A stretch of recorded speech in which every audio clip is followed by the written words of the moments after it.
ಎಲ್ಲರಿಗೂ ನಮಸ್ಕಾರ. ಶ್ರೀ ಕನ್ಯಕಾ ಪರಮೇಶ್ವರಿ ಪುರಾಣ ಅಧ್ಯಾಯ 42. ನಾವು ಕಳೆದ ಅಧ್ಯಾಯದಲ್ಲಿ ಏನರ ಬಗ್ಗೆ ತಿಳ್ಕೊಂಡ್ವಿ ಅಂದರೆ, ವೈಶ್ಯಶ್ರೇಷ್ಠರು ಕೆಲವರು ವಾಸವಿ ಖಂಡಿತವಾಗಿಯೂ ಅಗ್ನಿಕುಂಡದಲ್ಲಿ ಆಹುತಿ ಆಗ್ತಾಳ, ಇಲ್ಲ ತಾನು ಹೆಣ್ಣಾಗಿರೋದ್ರಿಂದ ಪ್ರತಿಯೊಬ್ಬ ಹೆಣ್ಣಿನ ಥರ ಸೂಕ್ಷ್ಮ ಮೃದು ಸ್ವರೂಪದಿಂದ ಭಯಪಟ್ಟು ಓಡಿ ಹೋಗ್ತಾಳ, ಈ ಥರದ ಬಹಳ ಅನುಮಾನಗಳು ಹುಟ್ಟಿರುತ್ತೆ ಅಲ್ವಾ ವೈಶ್ಯರಿಗೆ. ಆ ಅನುಮಾನಗಳನ್ನ ತಿಳ್ಕೊಂಡು ವಾಸವಿದೇವಿ ಏನು ಮಾಡ್ತಾಳೆ, ತನ್ನ ನಿಜ ಸ್ವರೂಪವನ್ನು ತೋರಿಸಿ ತನ್ನ ಪೂರ್ವಜನ್ಮದಲ್ಲಿ ತಾನು ಯಾರು, ತನ್ನ ಕಥೆ ಏನು, ತಾನೇನಕ್ಕೋಸ್ಕರ ಈ ಜನ್ಮದಲ್ಲಿ ಈ ರೀತಿಯಾಗಿ ಅಗ್ನಿಪ್ರವೇಶ ಮಾಡಬೇಕಾದ ಸಂದರ್ಭ ಒದಗಿ ಬಂದಿದೆ ಅನ್ನೋ ವಿಷಯವನ್ನು ಕೂಲಂಕುಷವಾಗಿ ಆ ವೈಶ್ಯಶ್ರೇಷ್ಠರಿಗೆಲ್ಲರಿಗೂ ತಿಳಿಸ್ಕೊಡ್ತಾಳೆ. ಈ ಅಧ್ಯಾಯದಲ್ಲಿ ಲೇಖಕರು ಏನರ ಬಗ್ಗೆ ಹೇಳಿದ್ದಾರೆ ಅಂದರೆ, ವೃದ್ಧ ವೈಶ್ಯರು ಬಾಲರಿಗೆ ಉಪದೇಶ ಮಾಡುವುದು, ಶಾಸನಗಳು, ಮಲಾರನ ಚರಿತ್ರೆ, ಕುಂಡಗಳನ್ನು ಅಗಿಯುವುದು, ರಾಜಪುರೋಹಿತನ ಆಗಮನ, ಮೋಸಗೊಳ್ಳುವುದು, ವಾಸವಕನ್ಯೆ ಸ್ತ್ರೀಯರಿಗೆ ನಿಜ ರೂಪ ತೋರಿಸುವುದು, ರಾಜಭಟರನ್ನು ವೈಶ್ಯ ಸ್ತ್ರೀಯರು ಮೋಸ ಮಾಡುವುದು. ಮಾರನೆಯ ದಿವಸ ಆ ವೈಶ್ಯರೆಲ್ಲ ನಗರೇಶ್ವರ ಸ್ವಾಮಿಯ ಮುಖಮಂಟಪಕ್ಕೆ ಬಂದು ಸಮಸ್ತ ಜನರು ಕೇಳುತ್ತಿರಲು ತಮ್ಮ ತಮ್ಮ ಮಕ್ಕಳನ್ನು ಕರೆದು ಈ ರೀತಿ ನುಡಿದರು. ಬಾಲಕರೇ, ನೀವೆಲ್ಲರೂ ಬುದ್ಧಿವಂತರಾಗಿ ನಮ್ಮ ಮಾತನ್ನು ಕೇಳಿರಿ. ಬಾಲನಾಗರಾದ ನೀವು ನಗರೇಶ್ವರ ಸ್ವಾಮಿಯನ್ನೂ ವಿದ್ಯಾವಾಸಿನಿಯಾದ ಪಾರ್ವತಿ ದೇವಿಯನ್ನೂ ಪ್ರತಿದಿನ ಪೂಜಿಸಿರಿ. ಕೋನಕಮಲೆಯನ್ನು ಸೇವಿಸಿರಿ. ಜನಾರ್ದನ ಸ್ವಾಮಿಯನ್ನು ಆರಾಧಿಸಿರಿ. ಸಕಲ ಕಾರ್ಯ ಗುರುವಾದ ಭಾಸ್ಕರಾಚಾರ್ಯರನ್ನು ಅನುಸರಿಸಿರಿ. ನಿರಂತರ ಸಕಲ ಕರ್ಮಗಳಲ್ಲಿ ಭಾಸ್ಕರಾಚಾರ್ಯರ ಅನುಜ್ಞೆಗಳನ್ನೇ ಪಾಲಿಸಿರಿ. ಧನಧಾನ್ಯಗಳಿಂದಲೂ ಶ್ರೇಷ್ಠ ನವರತ್ನಗಳಿಂದಲೂ ವಸ್ತ್ರಾಭರಣಗಳಿಂದಲೂ ಶುಶ್ರೂಷೆಯಿಂದಲೂ ಹಿತವಚನಗಳಿಂದಲೂ ಭಾಸ್ಕರಾಚಾರ್ಯರನ್ನು ಸೇವಿಸಿರಿ.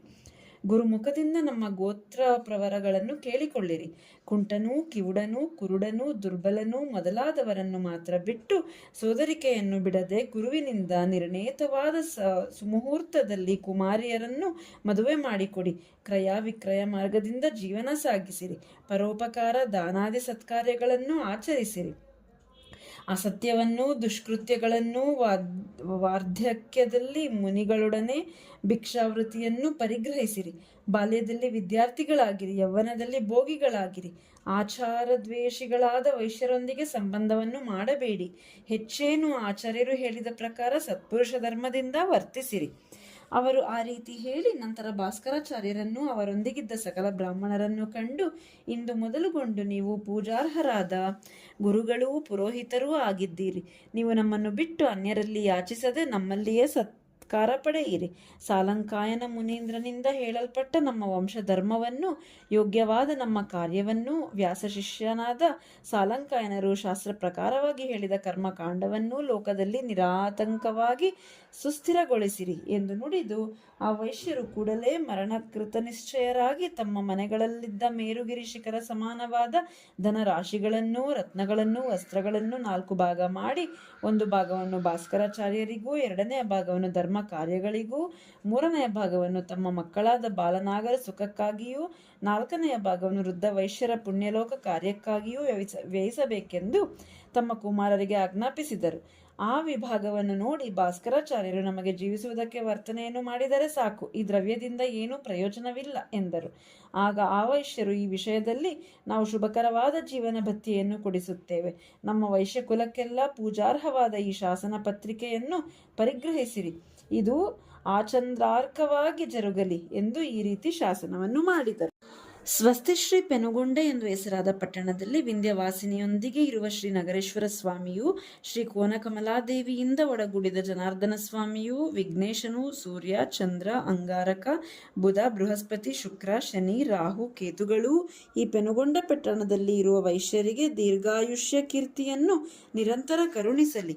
ಕಲಿಯುಗಾದಿ ಸಂವತ್ಸರ ಸಂಖ್ಯೆ 642 ಗತಿಸಿದ ತರುವಾಯ ಪ್ರಭವ ಸಂವತ್ಸರ ಮಾಘಮಾಸ ಶುಕ್ಲಪಕ್ಷ ದ್ವಿತೀಯ ಗುರುವಾರದಂದು ಸಂತುಷ್ಟರಾದ 18 ಪಟ್ಟಣಾಧಿಪತಿಗಳಾದ ವೈಶ್ಯರಿಂದ ಭೂಸುರನಾದ ಭಾಸ್ಕರಾಚಾರ್ಯ ಪಂಡಿತರಿಗೆ ಸಂತೋಷದಿಂದ ಮಂಗಳಕರವಾದ ಈ ಪತ್ರಿಕೆಯು ಕೊಡಲ್ಪಟ್ಟಿತು. ನಾವು ದೂರದ ಯಾವ ಗ್ರಾಮದಲ್ಲಿದ್ದರೂ ಪ್ರತಿವರುಷ ವಿದ್ವಾಂಸರಾದ ನೀವು ನಮ್ಮಲ್ಲಿಗೆ ಬಂದೊಡನೆ ನಮಸ್ಕರಿಸಿ ಅರ್ಘ್ಯ ಪಾದ್ಯಾದಿ ವಿಧಿಗಳಿಂದ ಆರಾಧಿಸಿ ಪುಷ್ಪಹಾರ ಆಹಾರ ಗಂಧಾಕ್ಷತೆ ತಾಂಬೂಲಗಳಿಂದ ಪೂಜಿಸಿ ಷಡ್ರಸೂಪೇತ ಭೋಜನವನ್ನು ಮಾಡಿಸಿ ಅಧಿಕ ಭಕ್ತಿಯಿಂದ ಪ್ರೀತಿಯಿಂದ ಪ್ರತಿ ಮನೆಯಿಂದ 8 ವರಹಗಳ ಧನವು ಕೊಡಲ್ಪಡುವುದು. ವಿವಾಹ ಕಾಲದಲ್ಲಿ 12 ವರಹಗಳನ್ನು, ಸೀಮಂತದಲ್ಲಿ 6 ವರಹಗಳನ್ನು, ಗರ್ಭಾಧಾನದಲ್ಲಿ 3 ವರಹಗಳನ್ನು, ಪುಂಸವನದಲ್ಲಿ 6 ವರಹಗಳನ್ನು, ಪುತ್ರಜನನದಲ್ಲಿ 3 ವರಹಗಳನ್ನು, ಪುತ್ರಿಜನದಲ್ಲಿ 1.5 ವರಹವನ್ನು, ಶಾಂತಿಕರ್ಮ, ಪೌಷ್ಟಿಕ ಕರ್ಮ, ಪಿತೃಕರ್ಮ, ವೃದ್ಧಿಕರ್ಮ, ಇತರೆ ಪುಣ್ಯಕಾಲಗಳಲ್ಲಿ, ಸೂರ್ಯ ಚಂದ್ರ ಗ್ರಹಣ ಕಾಲದಲ್ಲಿ, ನಿತ್ಯೋತ್ಸವ ಕಾಲಗಳಲ್ಲಿ, ಸಕಲ ದೇವ ವ್ರತಗಳಲ್ಲಿ, ಇತರ ವ್ರತಾದಿಗಳಲ್ಲಿ ಸೂರ್ಯಚಂದ್ರ ಇರುವವರೆಗೆ ನೀವೇ ನಿಮಗೆ ದಾನಯೋಗ್ಯರು. ಇದು ತ್ರಿಕಾಲ ಸತ್ಯ. ಅಣ್ಣ ತಮ್ಮಂದಿರ ವಿಭಾಗದಲ್ಲಿ ಕ್ರಯ ವಿಕ್ರಯ ವಸ್ತುಗಳಲ್ಲಿ ಧರ್ಮಾಂಶವನ್ನು ನಿಮಗೆ ಕೊಡುತ್ತೇವೆ, ಇದರಲ್ಲಿ ಸಂದೇಹವಿಲ್ಲ. ಪ್ರಯಾಗಾದಿ ತೀರ್ಥಗಳಲ್ಲಿ, ಗಂಗಾದಿ ಪುಣ್ಯ ನದಿಗಳಲ್ಲಿ, ಕುರುಕ್ಷೇತ್ರಾದಿ ಪುಣ್ಯ ದೇಶಗಳಲ್ಲಿ ಯಾವಾಗಲೂ ನಿಮಗೆ ದಾನ ನೀಡುತ್ತೇವೆ. ಅಂತಹ ದ್ರವ್ಯವು ಅಕ್ಷಯವಾಗುವುದು. ಇದಕ್ಕೆ ದೇವತೆಗಳು, ನಗರೇಶ್ವರ ಸ್ವಾಮಿಯು, ಜನಾರ್ದನ ಸ್ವಾಮಿಯು, ಭೂಮ್ಯಾಕಾಶಗಳು, ಪಂಚಭೂತಗಳು, ಸೂರ್ಯಚಂದ್ರರು, ಅಗ್ನಿಯೂ ಸಾಕ್ಷಿ. ಯಾರೀ ಧರ್ಮಕ್ಕೆ ವಿರೋಧವಾಗಿ ನಡೆಯುವರೋ ಅಂಥವರು ಜಗದವಸಾನ ಪರ್ಯಂತದವರೆಗೆ ರೌರವ ನರಕವನ್ನು ಪಡೆಯುವರು. ನಮ್ಮ ವಂಶದಲ್ಲಿ ಈ ಪ್ರಕಾರ ಜರುಗಿಸುವ ವೈಶ್ಯಶ್ರೇಷ್ಠರು ಪುತ್ರ ಪೌತ್ರಾದಿಗಳಿಂದೊಡಗೂಡಿ ಬ್ರಹ್ಮಕಲ್ಪದವರೆಗೆ ಭೂಮಿಯಲ್ಲಿ ವೃದ್ಧಿ ಹೊಂದಿರುವರು. ಹೀಗೆ ಆಚಾರ್ಯರಿಗೆ ಜೀವನ ಭತ್ಯೆಯನ್ನು ಏರ್ಪಾಟು ಮಾಡಿ ಶಾಸನ ಪತ್ರಿಕೆಯನ್ನು ಕೊಟ್ಟರು. ನಂತರ ಸಾಯಂಕಾಲ ಗಸ್ತು ತಿರುಗುವ ತಮ್ಮ ಭಟರನ್ನು ಕಂಡು, ಇಗೋ, ನೀವು ಕೇಳಿರಿ, ಬುದ್ಧಿವಂತರಾದ ನೀವು ಈಗಲೇ ಹೋಗಿ 102 ಗೋತ್ರಗಳವರಿಗೆ ಅಗ್ನಿಯಿಂದೊಡಗೂಡಿದ 102 ಕುಂಡಗಳನ್ನೂ, ಸುಶೀಲವತಿಯಾದ ವಾಸವಿ ಕನ್ನಿಕೆಗೆ ಯೋಗ್ಯವಾದ ಇನ್ನೊಂದು ಕುಂಡವನ್ನೂ ನಿರ್ಮಿಸಿರಿ. ಆದರೆ ನಗರ ವೀದಿಗಳಲ್ಲಿ ಕಲ್ಯಾಣ ಮಹೋತ್ಸವವೆಂದು ಸಾರಿರಿ. ಪಟ್ಟಣದಲ್ಲಿ ಮನೋಹರ ತೋರಣಗಳನ್ನು ಕಟ್ಟಿರಿ, ಧ್ವಜಗಳನ್ನು ಏರಿಸಿರಿ, ರಸ್ತೆಗಳಿಗೆ ನೀರು ಹಾಕಿರಿ, ಸುಣ್ಣದ ಗೆರೆಗಳಿಂದಲೂ ರಂಗವಲ್ಲಿಗಳಿಂದಲೂ ನಗರವನ್ನು ಅಲಂಕರಿಸಿರಿ ಎಂದು ಆಜ್ಞಾಪಿಸಿದರು. ಆಗ ಆ ವೈಶ್ಯಭಟರು, ನೀವು ಹೇಳುವ ಈ ಸಮಸ್ತ ಕಾರ್ಯಗಳನ್ನು ನಾವೀಗಾಗಲೇ ಮಾಡಿ ಮುಗಿಸಿದ್ದೇವೆ. ದಯಮಾಡಿ ನಮ್ಮ ಮಾತುಗಳನ್ನು ಕೇಳಿರಿ.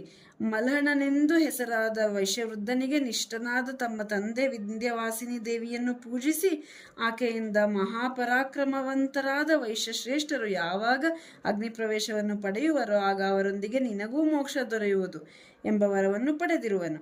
ಆದ್ದರಿಂದ ಆತನಿಗೂ ನಿಮ್ಮೊಡನೆ ಅದೇ ಪ್ರದೇಶದಲ್ಲಿ ಅಗ್ನಿಪ್ರವೇಶ ಮಾಡಲು ಅನುಮತಿ ನೀಡಬೇಕು. ನಾವು ಪ್ರಾಣಭೀತರಾದ ಥರದವರಲ್ಲ, ಕೃತಜ್ಞರಾದ ಕಮ್ರಾದಿಗಳಾಗಲಿ ಗೋಪರಾಗಲಿ ತುರಾಹಾಶರಾಗಲಿ ಅಲ್ಲ. ಆದ್ದರಿಂದ ಭಾಸ್ಕರಾಚಾರ್ಯರ ಸಭೆಯಲ್ಲಿಯೇ ತಾಂಬೂಲಪೂರ್ವಕವಾಗಿ ಹಸ್ತಕ್ಕೆ ವೀರ ಕಂಕಣವನ್ನು ಧರಿಸುವಂತೆ ಮಾಡಿರಿ. ಅದು ಸಾಧ್ಯವಿಲ್ಲದಿದ್ದರೆ ನಾವು ಖಡ್ಗದಿಂದ ಆತ್ಮಾರ್ಪಣೆ ಮಾಡಿಕೊಳ್ಳುತ್ತೇವೆ ಎಂದು ನುಡಿದರು. ಆಗ ಭಾಸ್ಕರಾಚಾರ್ಯರು ಆ ಭಟರ ಸಾಹಸವನ್ನು ನಿವಾರಿಸಿ ಪಾಪ ಭೀತಿಯಿಂದ ಸಂಶಯಿಸುತ್ತಲಿದ್ದ ವೈಶ್ಯರನ್ನು ಸಮಾಧಾನ ಮಾಡಿ ಆ ಭಟರಿಗೆಲ್ಲ ವೈಶ್ಯ ವಿವಾಹಗಳಲ್ಲಿ ವರ್ತನೆಯನ್ನು ಏರ್ಪಾಡು ಮಾಡಿ ವೈಶ್ಯರನ್ನು ನೋಡಿ, ಓ ವೈಶ್ಯಶ್ರೇಷ್ಠರೇ, ಅಂತ್ಯಜಾತಿಯವರ ಮನೆಯ ಬಚ್ಚಲಿನಿಂದ ಬರುವ ನೀರಾದರೂ ಕೂಡ ಗಂಗಾ ನದಿಯಲ್ಲಿ ಬಿದ್ದ ನಂತರ ಜಲಭೇದವಿಲ್ಲ, ಆ ಉದಕವು ಪಾವನವಾಗುವುದು. ಆದ್ದರಿಂದ ನೀವು ಭಯಪಡಬೇಡಿ ಎಂದು ಅವರನ್ನೊಪ್ಪಿಸಿ ಮೊದಲು ಆ ವೈಶ್ಯರೆಲ್ಲರಿಗೆ ತಾಂಬೂಲವನ್ನಿತ್ತು ವೀರ ಕಂಕಣಗಳನ್ನು ಕಟ್ಟಿದರು.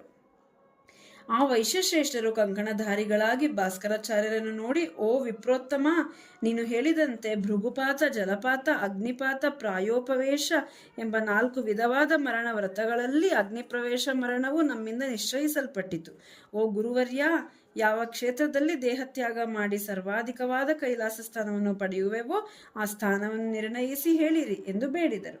ಆಗ ಭಾಸ್ಕರಾಚಾರ್ಯರು, ಬ್ರಹ್ಮನಿಂದ ಹಿಂದೆಯೇ ನಿಶ್ಚಯಿಸಲ್ಪಟ್ಟಿದ್ದ ನಾನೀಗ ನಿಮಗೆ ತಿಳಿಸುತ್ತೇನೆ. ಹಿಂದೆ ಗೋದಾವರಿ ತೀರದಲ್ಲಿ ಅಶ್ವಮೇಧ ಯಾಗವು ಜರುಗುತ್ತಿರುವಾಗ ನಿಮ್ಮ ಪೂರ್ವ ವಂಶಜರು ಬ್ರಹ್ಮನ ಆ ಯಾಗ ಸ್ಥಳಕ್ಕೆ ಹೋಗಿ ಬ್ರಾಹ್ಮಣ ಶಾಪ ಪರಿಹಾರವನ್ನು ಪ್ರಾರ್ಥಿಸಿದರು. ಆಗ ಪರಮ ಪಾವನನಾದ ಆ ಕ್ಷೇತ್ರದಲ್ಲಿ ಶಾಪ ಪರಿಹಾರವನ್ನು ಬ್ರಹ್ಮನು ತಿಳಿಸಿದನು. ಆದ್ದರಿಂದ ವೈಶ್ಯರೇ, 6 ಯೋಜನ ಪರ್ಯಂತವಾದ ಈ ಬ್ರಹ್ಮಕುಂಡದಲ್ಲಿ ಹಿಂದೆ ದೇವತೆಗಳಿಂದ ಕುಮಾರಸ್ವಾಮಿಗಾಗಿ ಅಗ್ನಿಚಕ್ರವೇರ್ಪಟ್ಟಿತು. ಅಲ್ಲಿಯೇ ನಿಮಗೆ ಅಗ್ನಿಪ್ರವೇಶಕ್ಕೆ ಸರಿಯಾದ ಸ್ಥಳ ಎಂದು ನುಡಿದರು. ನಂತರ ಮಲಣನೆಂಬ ಭಟನನ್ನು ಕರೆದು, ಎಲವೋ ಮಲಣ, ಪೂರ್ವದಲ್ಲಿ ಬ್ರಹ್ಮನಿಂದ ಕುಂಡಗಳ ನಿರ್ಮಾಣ ಹೇಗೆ ನಡೆಯಿತೋ ಹಾಗೆಯೇ ನನ್ನ ಹೇಳಿಕೆಯ ಪ್ರಕಾರ ನೀನು ಕುಂಡಗಳನ್ನು ನಿರ್ಮಿಸು. ಮಧ್ಯಭಾಗದಲ್ಲಿ ಪ್ರಧಾನವಾದ ಕುಂಡವನ್ನು, ಅದಕ್ಕೊಂದು ಪಾರ್ಶ್ವದಲ್ಲಿ 9 ಕುಂಡಗಳನ್ನು, ಇನ್ನೊಂದು ಪಾರ್ಶ್ವದಲ್ಲಿ 8 ಕುಂಡಗಳನ್ನು, ಇನ್ನೆರಡು ಪಾರ್ಶ್ವದಲ್ಲಿ 2 ಕುಂಡಗಳನ್ನು, ಚಕ್ರಾಕಾರವಾಗಿ 6 ಮೂಲೆಗಳಲ್ಲಿ 6 ಕುಂಡಗಳನ್ನು, ವರ್ತುಲಾಕಾರವಾಗಿ 13 ಕುಂಡಗಳನ್ನು, 4 ಮೂಲೆಗಳಲ್ಲಿ ಚೆನ್ನಾಗಿ ಉರಿಯಲು ಅನುಕೂಲವಾಗುವುದಕ್ಕೆ 64 ಕುಂಡಗಳನ್ನು ತೋಡು ಎಂದು ಆಜ್ಞಾಪಿಸಿದನು. ಆಗ ಮಲನನು, ಆಚಾರ್ಯ ಸ್ವಾಮಿ, ನೀವು ಹೇಳಿದಂತೆಯೇ ಮಾಡುತ್ತೇನೆ. ನಾನು ನಿಮ್ಮ ದಾಸನು. ಎಲ್ಲರ ಪ್ರವೇಶಗಳಿಗೆ ನೀವು ಆದೇಶ ನೀಡಿದ್ದೀರಿ, ಆದರೆ ನನಗಾವ ಆದೇಶವೂ ನೀಡಿಲ್ಲ. ನನ್ನ ಮೇಲೆ ದಯೆಯಿಂದ ಅಗ್ನಿ ಪ್ರವೇಶಕ್ಕೆ ಅನುಜ್ಞೆಯನ್ನು ನೀಡಿರಿ. ಯಾವ ಸ್ಥಳದಲ್ಲಿ ಕುಂಡಗಳ ನಿರ್ಮಾಣ ಆದೇಶಿಸಿರುವಿರೋ ಅಲ್ಲಿಯೇ ನನಗೂ ಒಂದು ಕುಂಡವನ್ನು ಆಜ್ಞೆ ಮಾಡಿರಿ. ಯಾವ ಕುಂಡವನ್ನು ಪ್ರವೇಶಿಸಿ ಶ್ರೇಷ್ಠವಾದ ಮೋಕ್ಷವನ್ನು ನಾನು ಪಡೆಯಬಲ್ಲೆನೋ ಅಂತಹ ಸ್ಥಾನ ನಿರ್ಣಯಿಸಿರಿ ಎಂದು ಯಾಚಿಸಿದನು. ಭಕ್ತಿ ವಿಧೇಯನಾದ ಮಲನನ ವಾಕ್ಯನನ್ನು ಕೇಳಿ ಭಾಸ್ಕರಾಚಾರ್ಯರು, ಉತ್ತರ ದಿಕ್ಕಿನಲ್ಲಿ ಹೊರಗೆ ಉರಿಯುತ್ತಿರುವ ಕುಂಡವು ನಿನಗೆ ಮೋಕ್ಷದಾಯಕವೆಂದು ಹೇಳಿದರು. ಅನಂತರ ಮಲನನು, ಆಚಾರ್ಯರ ಹೇಳಿಕೆಯಂತೆ ಶಾಸ್ತ್ರ ಪ್ರಕಾರ ಕುಂಡಗಳನ್ನು ತೋಡಿ ನಿಮ್ಮಾಜ್ಞೆಯಂತೆ 102 ಕುಂಡಗಳನ್ನು ನಿರ್ಮಿಸಿದ್ದೇನೆ ಎಂದು ಆಚಾರ್ಯರಿಗೆ ವಿಜ್ಞಾಪಿಸಿದನು. ಆಗ ಗಸ್ತಿನ ಭಟರು ಸಂತೋಷಿತರಾಗಿ ಪೆನುಗೊಂಡೆಯನ್ನು ಅಲಂಕರಿಸಿ ವಿವಾಹ ವಿಷಯವನ್ನು ಡಂಗರು ಹೊಡೆದು ಸಮಸ್ತ ಸಂಗತಿಯನ್ನೂ ವೈಶ್ಯರಿಗೆ ತಿಳಿಸಿದರು. ಆಗ ಒಬ್ಬ ವೈಶ್ಯ ಭಟನು ಬಂದು, ವಿಷ್ಣುವರ್ಧನ ರಾಜನ ಕಡೆಯಿಂದ ಓರ್ವ ವೃದ್ಧ ಪುರೋಹಿತನು ಬಂದಿರುವನೆಂದು ತಿಳಿಸಿದನು. ಆ ವಾರ್ತೆಯನ್ನು ಕೇಳಿ ಸಕಲ ವೈಶ್ಯರು ಆಲಯದ್ವಾರ ಪ್ರದೇಶದಲ್ಲಿ ರಾಜ ಪುರೋಹಿತನನ್ನು ಎದುರುಗೊಂಡು ಸಭೆಗೆ ಕರೆತಂದರು. ಆ ಸಭಾಸ್ಥಾನದಲ್ಲಿ ಭಾಸ್ಕರಾಚಾರ್ಯರೊಂದಿಗೆ ಉಚಿತ ಪೀಠದಲ್ಲಿ ಕುಳಿತು ಆ ರಾಜ ಪುರೋಹಿತನು ವೈಶ್ಯರನ್ನು ಕುಶಲ ಪ್ರಶ್ನೆ ಮಾಡಿ ರಾಜನಿಂದ ಕೊಡಲ್ಪಟ್ಟ ವಸ್ತ್ರಾದಿ ಉಡುಗೊರೆಗಳನ್ನು ಕೊಟ್ಟು ಅವರಿತ್ತ ಅರ್ಘ್ಯ ಪಾದ್ಯಾದಿಗಳನ್ನು ಸ್ವೀಕರಿಸಿ ಸಂತೋಷದಿಂದ ಹಸ್ತಲಾಘವ ಮಾಡಿ ಹೀಗೆ ನುಡಿದನು. ನಾಳೆ ಹಗಲಿನ ಜಾವಕ್ಕೆ ಮುಂಚೆಯೇ ವಿವಾಹ ಲಗ್ನವು ಸಮೀಪಿಸುತ್ತದೆ. ವಿಷ್ಣುವರ್ಧನ ರಾಜನು ಪ್ರಖ್ಯಾತರಾದ 72 ಮಂದಿ ಪ್ರಧಾನಿಗಳಿಂದೊಡಗೂಡಿ ಬರುತ್ತಿದ್ದಾನೆ. ವಿವಾಹ ಮಹೋತ್ಸವಕ್ಕೆ ಉಚಿತವಾದ ಎಂಥ ಕಾರ್ಯಗಳು ನಿಮ್ಮಿಂದ ಮಾಡಲ್ಪಟ್ಟಿವೆ, ಯಾವ ಯಾವ ಕಾರ್ಯಗಳನ್ನು ನಾವೀರ್ವರೂ ಸೇರಿ ಮಾಡಬೇಕು, ನೀವೇ ಮಾಡಬೇಕಾದ ಕಾರ್ಯಗಳೇನು, ಎಲ್ಲವನ್ನು ಸ್ಪಷ್ಟವಾಗಿ ಹೇಳಿರಿ. ನಾನೀಗಲೇ ರಾಜನಿಗೆ ತಿಳಿಸುತ್ತೇನೆ. ನಿಮ್ಮ ವಿವಾಹದಲ್ಲಿ ಯಾವ ಕ್ರಿಯೆಗಳು ಜರುಗಬೇಕು ಸಮಸ್ತವನ್ನೂ ತಿಳಿಸಿರಿ. ಅದೆಲ್ಲಕ್ಕೂ ನಮ್ಮ ಸಮ್ಮತಿ ಇದೆ ಎಂದರು. ಅನಂತರ ಆ ವೈಶ್ಯರು ರಾಜಪುರೋಹಿತರಿಗೆ, ನಮ್ಮ ಗುರುವಾದ ಭಾಸ್ಕರಾಚಾರ್ಯರು ಎಲ್ಲವನ್ನೂ ತಿಳಿಸುತ್ತಾರೆ ಎಂದು ಹೇಳಿ ಸುಮ್ಮನಾದರು. ಆಗ ಭಾಸ್ಕರಾಚಾರ್ಯರು, ಅಯ್ಯ, ವೈಶ್ಯರಿಗೆ 7 ದಿನಗಳ ವಿವಾಹ ಮಹೋತ್ಸವವು ಹೇಳಲ್ಪಟ್ಟಿದೆ. ವಿವಾಹಕ್ಕೆ ಮುಂದಿನ ದಿನ ಅಗ್ನಿಪೂಜೆ, ಎಲ್ಲ ಕಾರ್ಯಗಳು ನಿಮಗೆ ಮುಂದೆ ವಿದಿತವಾಗುವವು. ವಿವಾಹದಲ್ಲಿ ಗಂಧ, ಪುಷ್ಪ, ಧೂಪ, ದೀಪ, ನೈವೇದ್ಯ, ಭಕ್ತಿಗಳಿಂದ ಮಹಾನದಿಯಾದ ಗಂಗೆಯನ್ನು ಪೂಜಿಸಬೇಕು. ವಿವಾಹ ವೇದಿಕೆಯ ಸುತ್ತೂ 5 ಕಂಬಗಳನ್ನು ನಿಲ್ಲಿಸಿ ಕಪ್ಪು, ಹಳದಿ, ಕೆಂಪು, ಬಿಳಿ ಬಣ್ಣದ ಅನ್ನಗಳಿಂದ ಬಲಿ ಹಾಕಬೇಕು. ವೈಶ್ಯವಂಶದಲ್ಲಿ ವಿವಾಹ ಕಾಲದಲ್ಲಿ ವಧೂವರರ ಸಂರಕ್ಷಣೆಗಾಗಿ ಮಹಾತ್ಮರಾದ ಇಂದ್ರ, ಅಗ್ನಿ, ಯಮ, ವರುಣ, ಚಂದ್ರ ಈ 5ರನ್ನು ಬೇರೆ ಬೇರೆ ಸ್ಥಾಪಿಸಿ ಪೂಜಿಸಬೇಕು. 2ನೇ ದಿವಸ 33 ಕೋಟಿ ದೇವತೆಗಳನ್ನು ಪೂಜಿಸಬೇಕು. 3ನೇ ದಿವಸ ಗೋತ್ರ ಪೂಜೆಯನ್ನು ಮಾಡಬೇಕು. 4ನೇ ದಿವಸ ನಾಕಬಲಿಯನ್ನು ಹಾಕಬೇಕು. ವೈಶ್ಯರಿಗೆ ಮಾತೃದೇವತೆಯಾದ ಕಾಮಧೇನುವಿಗೆ ನಿವೇದಿಸಿ ಸಕ್ಕರೆಯಿಂದ ಕೂಡಿದ ಅಕ್ಕಿಯನ್ನು ಬಂಧುಗಳಿಗೆ ನೀಡಬೇಕು. 5 ಕಂಬಗಳನ್ನು ಕದಲಿಸಬೇಕು. ಹೀಗೆ ವಿವಾಹವು 7 ದಿನಗಳವರೆಗೆ ನಡೆಯಬೇಕೆಂದು ವೈಶ್ಯರಿಗೆ ನಿರ್ಣಯಿಸಲ್ಪಟ್ಟಿದೆ. ಮಾಡಬೇಕಾದ ಸಮಸ್ತ ಕಾರ್ಯವನ್ನು ವೈಶ್ಯರು ಮಾಡುತ್ತಿದ್ದಾರೆ. ಇದು ಎಲ್ಲರಿಗೂ ತಿಳಿದ ವಿಷಯ. ಕಲ್ಯಾಣೋತ್ಸವ ಪ್ರಾರಂಭವನ್ನು ನೋಡಿ ನೀವು ಸಂತೋಷಗೊಂಡಿರುವಿರಿ. ನೀವೇ ವೈಶ್ಯರಿಗೆ ರಾಜರು. ಈಗ ದಿವ್ಯವಾದ ಬಿಡದಿ ಮನೆಯಲ್ಲಿ ಸಂತುಷ್ಟ ಚಿತ್ತರಾಗಿ ಸುಖಿಸಿರಿ ಎಂದರು. ಆ ರಾಜ ಪುರೋಹಿತರನ್ನು ಅಂದವಾಗಿ ಅಲಂಕರಿಸಿದ ಮನೆಯೊಂದಕ್ಕೆ ಕರೆದುಕೊಂಡು ಹೋಗಿ ವಸತಿ ಮಾಡಿಸಿದರು. ಸಕಲ ಮಂಗಳಕರವಾಗಿಯೂ ಆಟ ಪಾಠಗಳಿಂದಲೂ ಧನಧಾನ್ಯಾದಿಗಳಿಂದಲೂ ಕೂಡಿದ ಆ ಮನೆಯನ್ನು ನೋಡಿ ವಿದ್ವಾಂಸನು ಪ್ರೀತನಾದನು. ರಾಜನ ವಿಚಾರವನ್ನೇ ಪೂರ್ತಿ ಮರೆತನು. ಅನಂತರ ಆ ವೈಶ್ಯರು ಅಗ್ನಿ ಪ್ರವೇಶಕ್ಕಾಗಿ ಅವಸರ ಪಡುತ್ತಾ ಒಬ್ಬೊಬ್ಬರನ್ನು ಕರೆಯುತ್ತಾ ಮನೆಗಳಿಗೆ ಹೋಗಿ ತಮ್ಮ ತಮ್ಮ ಇಷ್ಟ ದೇವತೆಗಳನ್ನು ಆರಾಧಿಸಿದರು. ನಂತರ ಪರಿಶುದ್ಧ ಸ್ನಾನ ಮಾಡಿ ಪುಷ್ಪಹಾರಗಳನ್ನು, ಅಮೂಲ್ಯ ಆಭರಣ ವಸ್ತ್ರಗಳನ್ನು, ಚಂದನ ಪರಿಮಳಗಳನ್ನು ಧರಿಸಿಕೊಂಡು ಕುದುರೆಗಳನ್ನು, ಒಂಟೆಗಳನ್ನು, ಉತ್ಕೃಷ್ಟ ಗೋವುಗಳನ್ನು ಬ್ರಾಹ್ಮಣರಿಗೆ ದಾನ ಮಾಡಿದರು. ಆಶ್ರಿತರಿಗೆ, ದೀನರಿಗೆ ವಸ್ತ್ರಭೂಷಣಗಳನ್ನು, ಧನವನ್ನು ನೀಡಿ ಅಗ್ನಿ ಪ್ರವೇಶಕ್ಕೆ ಹೊರಟರು.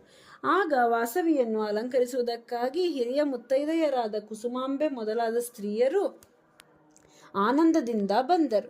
ಜಿಂಕೆಯ ಕಣ್ಣಿನ ಓರ್ವಳು ವಾಸವಿಗೆ ಕಂಕಣ ನಿನದಿಸುತ್ತಿರಲು, ಕಂಠಹಾರಗಳು ಅತ್ತಿತ್ತ ಓಲಾಡುತ್ತಿರಲು, ಕನ್ನಡಿಯಂತಹ ಕಪೋಲದಲ್ಲಿ ಬೆವರಿನ ಬಿಂದುಗಳು ಹೊಳೆಯಲು ರಮ್ಯವಾಗಿ ಅಭ್ಯಂಗ ಸ್ನಾನ ಮಾಡಿಸಿದರು.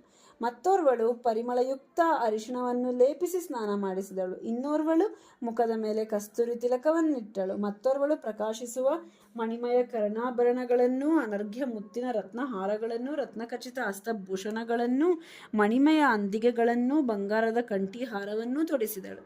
ಹೀಗೆ ಪ್ರೀತಿಯಿಂದ ವಾಸವಿಯನ್ನು ಅವರೆಲ್ಲರೂ ಅಲಂಕರಿಸಲು ಹಾಯ್ ಕಷ್ಟ ಕಷ್ಟ ಎಂದು ದೈನ್ಯದಿಂದ ಉದ್ಗರಿಸಿದರು. ಅಜ್ಞಾನಜನ್ಯವಾದ ಅವರ ದುಃಖವನ್ನು ತಿಳಿದುಕೊಂಡ ಆ ವಾಸವಿ ಕನ್ಯೆ ಸಕಲ ಜನ ಮನೋಹರವಾದ ತನ್ನ ಸ್ವರೂಪವನ್ನೂ ತೋರಿಸಿದಳು.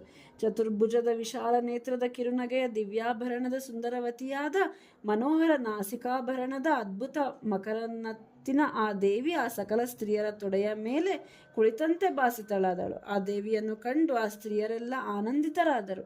ಪ್ರೀತಿಯಿಂದ ಅವರೆಲ್ಲ ವಾಸವಿಯನ್ನು ಅಲಂಕರಿಸಿದರು. ತಮ್ಮ ಸ್ವಂತ ಮಗಳನ್ನು ಕಂಡರೆ ಉಂಟಾಗುವ ಅಂತಃಕರಣ ಅವರಲ್ಲಿ ಉಂಟಾಯಿತು. ಅನಂತರ ವಾಸವಿ ತನ್ನ ನಿಜ ಸ್ವರೂಪವನ್ನು ಉಪಸಂಹರಿಸಿಕೊಂಡಳು. ಆದರೆ ನಾಸಿಕಾಭರಣವನ್ನು ಮಾತ್ರ ಉಳಿಸಿಕೊಂಡಳು. ಸಕಲ ವೈಶ್ಯರಿಗೆ ಇದನ್ನು ನೋಡಿ ಆಶ್ಚರ್ಯವಾಯಿತು. ಒಂದಾನೊಂದು ಕಾರಣಕ್ಕಾಗಿ ನಿಮ್ಮ ಕುಲದಲ್ಲಿ ಮಹಾಶಿವಶಕ್ತಿ ಜನಿಸಿದೆ ಎಂದು ಭಾಸ್ಕರಾಚಾರ್ಯರು ನುಡಿದರು. ಅಂತೆಯೇ ಆ ವೈಶ್ಯರೆಲ್ಲ ಭಾಸ್ಕರಾಚಾರ್ಯರ ಆಜ್ಞೆಯಂತೆ ಸ್ನಾನ ಮಾಡಿ ದಿವ್ಯ ವಸ್ತ್ರಗಳನ್ನು ಧರಿಸಿದರು. ಬ್ರಾಹ್ಮಣರಿಗೆ ಗೋದಾನ, ಭೂದಾನ, ಸುವರ್ಣ ದಾನಾದಿಗಳನ್ನಿತ್ತು ಆ ವೈಶ್ಯರು ಮಹೇಂದ್ರನಂತೆ ಬೆಳಗಿದರು. ಮೇಧಾವಿಯಾದ ಕುಸುಮಶ್ರೇಷ್ಠಿಯು ಮಿಂದು ದಿವ್ಯ ಕಾಷಾಯ ವಸ್ತ್ರಗಳನ್ನು ಧರಿಸಿಕೊಂಡು ಗುರುವಿನಾಣತಿಯಂತೆ ಸುವರ್ಣ ರತ್ನ ವಸ್ತ್ರಭೂಷಣಗಳನ್ನು ಬ್ರಾಹ್ಮಣರಿಗೆ ದಾನ ಮಾಡಿ ವಾಸವಿಯೊಂದಿಗೆ ಮನೆಯಿಂದ ಹೊರಟನು. ಅನಂತರ ವೈಶ್ಯರು ಮದಗಜಗಳನ್ನು, ಅರಬ್ಬಿ ಕುದುರೆಗಳನ್ನು, ದಿವ್ಯ ಶಕಟಗಳನ್ನೇರಿ ಮಹೋತ್ಸಾಹದಿಂದ ಹೊರಟು ಬಂದರು. ಕುಸುಮಶ್ರೇಷ್ಠಿಯು ಆನೆಯ ಮೇಲೆ ಹತ್ತಿ ವಾಸವಿಯನ್ನು ಪಲ್ಲಕ್ಕಿಯಲ್ಲಿ ಕೂರಿಸಿಕೊಂಡು ನಗರೇಶ್ವರನ ಆಲಯಕ್ಕೆ ಹೊರಟರು. ಆಲಯ ದ್ವಾರದಲ್ಲಿ ಕುಸುಮಶ್ರೇಷ್ಠಿಯು ಆನೆಯಿಂದಿಳಿದಳು. ಪಾದ ಪ್ರಕ್ಷಾಳನ ಮಾಡಿಕೊಂಡು ಆಚಮನ ಮಾಡಿ ಪರಿಶುದ್ಧನಾಗಿ ಒಳಗೆ ಹೋಗಿ ಬಂಧುಗಳೊಡನೆ ಸೇರಿ ಪ್ರೇಮಾತಿಶಯದಿಂದ ನಗರೇಶ್ವರ ಸ್ವಾಮಿಗೆ ನಮಸ್ಕರಿಸಿ ಪೂಜಿಸಿ ಶ್ರೇಷ್ಠವಾದ ವಸ್ತ್ರಾಭರಣಗಳನ್ನು ಸಮರ್ಪಿಸಿ ದೇವದೇವನೂ ಚಕ್ರಿಯೂ ಆದ ಶ್ರೀ ಕೋನ ಕಮಲಾದೇವಿಯೊಂದಿಗಿರುವ ದಿವ್ಯ ಮಂಗಳರೂಪ ಶ್ರೀ ಜನಾರ್ದನ ಸ್ವಾಮಿಗೆ ಸಾಷ್ಟಾಂಗ ಪ್ರಣಾಮ ಮಾಡಿ ಸ್ತುತಿಸಿದನು. ದೇವತೆಗಳಿಗೆ ಆದಿದೇವನಾದ ಸ್ವಾಮಿ ನಿನಗೆ ಪ್ರಣಾಮ, ಚಕ್ರಪಾಣಿಯೇ ನಿನಗೆ ವಂದನೆ, ವೇದಾಂತ ಪ್ರಕಾಶನೇ ನಿನಗೆ ನಮಸ್ಕಾರ, ಶ್ರೀವತ್ಸನೆಂಬ ಲಾಂಛನವನ್ನು ವೃಕ್ಷದಲ್ಲಿ ಧರಿಸಿದವನೇ ನಿನಗೆ ನಮಸ್ಕಾರ ಎಂದು ಸ್ತುತಿಸಿ ಶ್ರೀ ಕೋನ ಕಮಲಾದೇವಿಗೆ ನಮಿಸಿ ಅನೇಕ ವಿಧ ವಸ್ತ್ರಾಭರಣಗಳನ್ನಿತ್ತು ಗ್ರಾಮಗಳನ್ನು ದತ್ತಿ ನೀಡಿ ಕುಸುಮಶ್ರೇಷ್ಠಿ ಸಂಪ್ರೀತನಾದನು. ಅನಂತರ ತೂರ್ಯ ಧ್ವನಿಗಳಿಂದಲೂ ವೈತಾಳಿ ಮತ್ತು ವಂದಿ ಮಾಗಧರ ಸ್ತೋತ್ರಗಳಿಂದಲೂ ವೀಣಾವೇಣು ಮೃದಂಗಗಳ ನಿನಾದಗಳಿಂದಲೂ ಆಟಪಾಠ ಗಾನ ನೃತ್ಯಗಳಿಂದಲೂ ಪೆನುಗೊಂಡೆಯು ತುಂಬಿ ತುಳುಕಿತು. ಸಕಲ ವೈಶ್ಯರಿಗೆ ವಿವಾಹಕ್ಕೆ ಪೂರ್ವದ ದಿನವೇ ವಂಶವೃದ್ಧಿಗಾಗಿ ಅನ್ನ ಸಂತರ್ಪಣೆ ನಡೆಯಬೇಕಾಗಿದೆ, ಇದು ಕುಲಾಚಾರ ಎಂಬ ಮಾತು ಎಲ್ಲೆಡೆಗೆ ಪಸರಿಸಿತು. ರಾಜಭಟರು ಆ ಮಾತು ಕೇಳಿ ಸುಮ್ಮನಾದರು. ಆಗ ವೈಶ್ಯರು ರಾಜಮಾರ್ಗದಲ್ಲಿ ಪ್ರದಕ್ಷಿಣಾ ಪ್ರಯಾಣ ನಡೆಸಿ ಭಾಸ್ಕರಾಚಾರ್ಯರ ಆಶ್ರಮಕ್ಕೆ ತೆರಳಿ ಭಕ್ತಿಯಿಂದ ಅವರ ಪಾದಗಳನ್ನು ನಮಿಸಿ ಸ್ವಲ್ಪ ಸಮಯ ಕುಳಿತಿದ್ದು ಪರಮ ಭಕ್ತಿಯಿಂದ ಅಗ್ನಿಚಕ್ರದಲ್ಲಿ ಕುಂಡಗಳನ್ನು ನೀವು ಹೇಗೆ ನಿರ್ಮಿಸಿದಿರಿ, ಅಗ್ನಿಚಕ್ರದ ಕುಂಡ ವಿಭಾಗ ವಿಧಾನವನ್ನು ದಯಮಾಡಿ ತಿಳಿಸಿರಿ ಎಂದು ಕೇಳಿದರು. ಆಗ ಭಾಸ್ಕರಾಚಾರ್ಯರು ಅವರಲ್ಲಿ ಯಾರು ಯಾರು ಯಾವ ಸ್ಥಾನ ಸೇರಬೇಕು ಎಂಬುದನ್ನು ವಂಶ ಪ್ರಕಾರವಾಗಿ ತಿಳಿಯಪಡಿಸಿ ಅವರ ಅಭಿಮಾನಕ್ಕೆ ಮೆಚ್ಚುಗೆ ಸೂಚಿಸಿ ಕಳಿಸಿಕೊಟ್ಟರು. ಆಗ ಆಚಾರ್ಯರ ಅನುಗ್ರಹದಂತೆ ಆನಂದದಿಂದ ವಿದ್ವಾಂಸರು ಕವಿಗಳು ಸ್ತುತಿಸುತ್ತಿರಲು ಸಕಲ ವೈಶ್ಯರು ಉತ್ತರ ದಿಕ್ಕಿಗೆ ಪ್ರಯಾಣ ಮಾಡಿದರು. ಇಲ್ಲಿಗೆ ಈ ಅಧ್ಯಾಯ ಮುಕ್ತಾಯ. ಧನ್ಯವಾದಗಳು. ಜೈ ವಾಸವಿ.